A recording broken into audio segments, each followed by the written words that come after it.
તો જય રામાપીર મિત્રો, અમારા બ્લોગમાં તમારું સ્વાગત છે। અને આજે તો અમે સવારના 5 વાગે ઉઠી ગયા છે વહેલા, કારણ કે ખેતરમાં જવાનું છે એટલા માટે। મમ્મીએ પાણી ઉતારી દીધું આપણા માટે, કારણ કે આપણે દુકાને જવાનું છે એટલા માટે। અને ફટાફટ મમ્મી પણ ચાય પણ બનાવી દીધી આપણા માટે। અને ચા બન્યા પછી આપણે વાટકીમાં ચા લઈને પીવા માંડ્યા।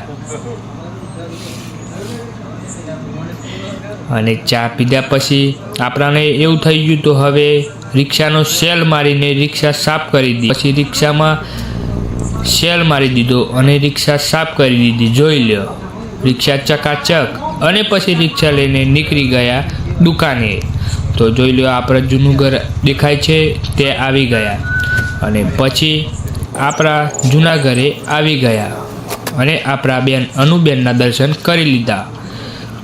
અને પછી ફ્રીજમાં જોઈ લીધું, ફ્રીજમાં સાસ છે તો નહીં। પછીથી દુકાને આવી ગયા, દુકાને ગ્રાહક ઊભું છે અને મેં જોયું દુકાને મારા પપ્પા બેઠા છે। પછી દુકાને બેસીને દીવો ભરી લીધો નાગેશ્વરીમાં અને રામદેવ પીરનો। અને પછી આપણે દીવો ભરીને દુકાનેથી ચાલ્યા ખેતરમાં। તો જોઈ લો આપણે ખેતરમાં હુંડી વાળવા માટે ચાલ્યા અને ખેતરમાં જઈને જોયું તો મારી બેન અને મારા બનેવી હુંડી વાળતા હતા। અડધું ખેતર થઈ ગયું હતું। જય રામાપીર।